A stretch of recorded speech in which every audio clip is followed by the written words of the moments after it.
So, ayan na po nga. Ay, nagtitilaw ka na naman ng manok. Guys, napansin nyo ba parang may ibang taong humahawak sa akin? Palabas ay kaputi-puti na ng mukha ko. Tapos yung kamay ko ay ang itim. Tingnan nyo. Parang humahawak sa akin yung ibang tao. Ano? So, ayan. Tapos ang kilay. Ay, namatay ang ilaw.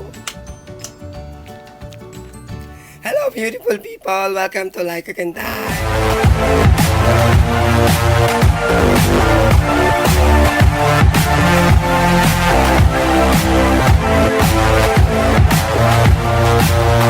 Hello, Laikans! Welcome back to my channel. Pasensya na kayo sa boses ko. Ako'y malat na malat. Ako ay nag-concert yung isang gabi. Charot lang. Ang totoo niyan, ako ay nagkasipon. Ay, ayan, na-trigger ko sa lamig, sa aircon. Di, ayan ang resulta na malat. Napansin ko lang kung simula nung ako ay tinanggalan ng tonsil. Magkasipon lang ako. Ang bilis kong mawala ng boses. So, ayan na nga ako. Di ako sa bahay lang today. Kanina nag-iisip ako. Naisip ko bakit nga ba ang Pinoy gustong-gustong pumuti. Nandiyan yung magpapaturok ng gluta, inom ng gluta, gagamit ng mga whitening soap. So, for today's video, ako ay magpapaputi. I want to have a fair skin. Charot lang. So, ngayon pong araw na ito, ako ay magiging Amerikana.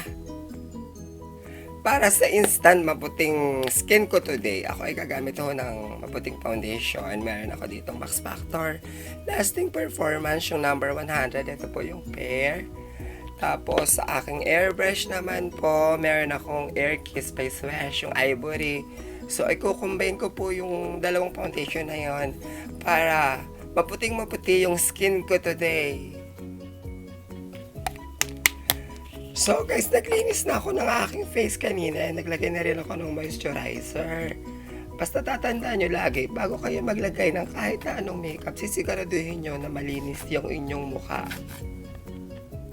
Hindi na ako maglalagay ng primer kasi yung ginamit ko moisturizer, primer na siya at the same time. Nakita ko po siya kay Antlot's vlog. Ito po, yung aloe vera na to.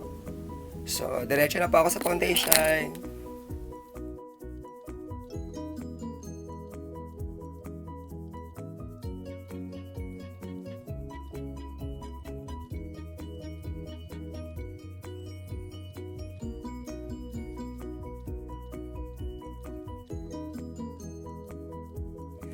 So, ayan guys, tapos na ang aking first layer ng foundation gamit ang Max Factor na may shade of fair, yung number 100. Dati, alam nyo ba, favorite ko dating foundation yung Max Factor, lalo na yung kanilang cake foundation, tapos yung shade ng golden.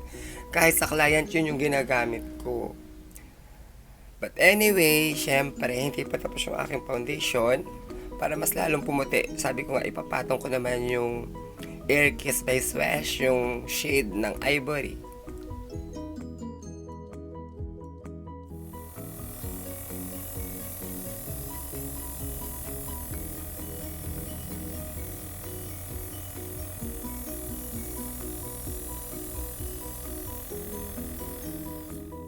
Tapos ang aking foundation.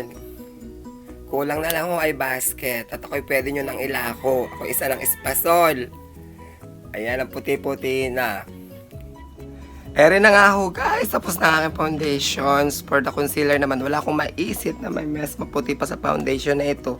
Pero susubukan ko yung pinakamaputi kong concealer, yung CoverGirl Vitalize Healthy Concealer ito.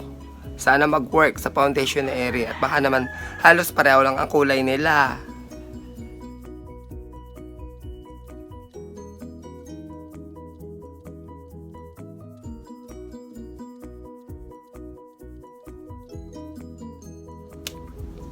Tapos ay i-blend ko siya using this beauty blender. Yan. Na-blend ko na yung aking concealer. Mukha naman po siya nag-work kasi medyo na-highlights naman yung aking mukha. Kung nakikita nyo, yan po. And then, iseset ko po siya ng aking bagong paboritong setting powder, itong Nichido, yung final powder. Ito na yung favorite ko ngayong pang set. Hindi na po ako gumagamit ng baby powder. Na ang aking baking and setting ng foundation or ng concealer, whatever, yun na nga yun. So, diretso na ako sa kilay, guys. Alam nyo ba, guys, meron na akong bagong favorite na pang kilay. Itong LA Girls. LA Girl lang pala, walang letter S. Itong gel liner number 724, yung brown.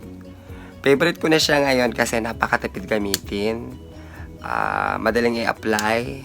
And hindi siya agad tumitigas kahit maiwan nyo na matagal na nakabukas tong takip. Yan. Kaya ito na yung favorite ko ngayon pang kilay.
So, ayan, tapos na rin ang kilay ko. Ginabitan ko rin pala siya ng hair mascara, dark brown ng Sophie Paris. Actually, hindi ito, eyebrow mascara. Ito talaga mascara sa pilik mata, pero nilalagay ko rin sa kilay.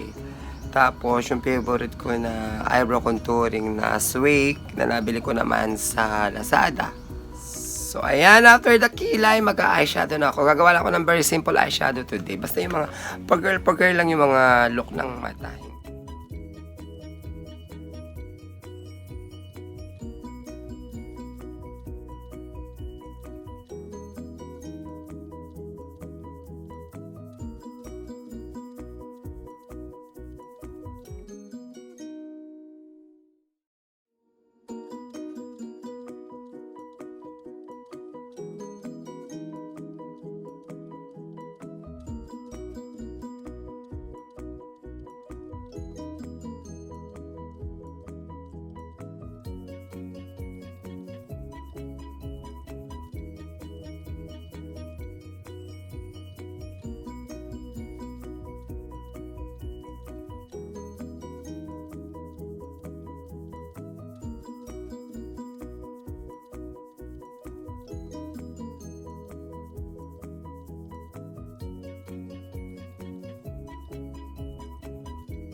Guys, almost tapos na yung makeup ko. Pasensya na kayo kung hindi ko na-explain yung lahat ng product na nailagay ko sa aking mukha kasi nga ako nahihirapan na magsalita. Baka lalong mawala yung boses ko kaya binidyohan ko na lang ng binidyo. Hindi ko man na-achieve yung puti na gusto kong mangyari pero at least pumuti yung mukha ko. And so ngayon magli-lipstick na lang ako and gagamit ako ng Wet n Wild na pink, Barbie pink na lipstick. Ito, matte lipstick. Matte lipstick siya.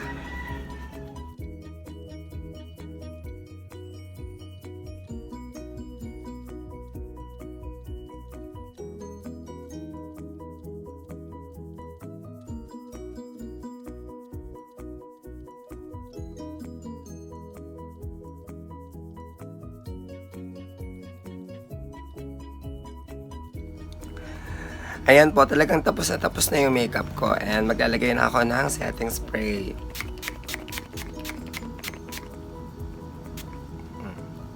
Konting tuyo na lang and tapos na talaga lahat. Yan. Tapos ng aking makeup and para sa aking total look or final look today, para magmukha akong tisay lalo, ako ay gagamit ng wig na ere. Yung wig na rin gagamitin ko and susud ko muna ho and babalikan ko kayo.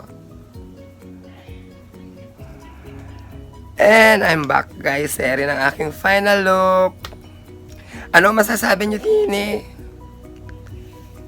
Bagay ba sa akin? Hindi ko lang na-achieve yung talagang puti kasi ewan ko bakit ganun. Ivory na yung ginamit ko, hindi pa rin pumuti ng bonggang-bongga yung aking mukha. Siguro nga brown yung kulay ko, humalo na lang yung maputing foundation sa brown. Kaya lang yung puting, yan lang yung puting na-achieve ng aking foundation para sa aking skin. So ayan guys, anong masasabi nyo sa look ko today? Kayo ba ay nagagandahan sa akin? Kasi ako'y gandang-ganda sa sarili ko today. Talaga para akong Amerikana. Hindi man talaga ganun kaputi. Pero pumuti naman yung aking mukha. Kamukha ko na ba din si Madam Auring? Sana nag-enjoy kayo sa video ko today. You can leave a comment sa comment section sa baba po ng video. And like and share this video po.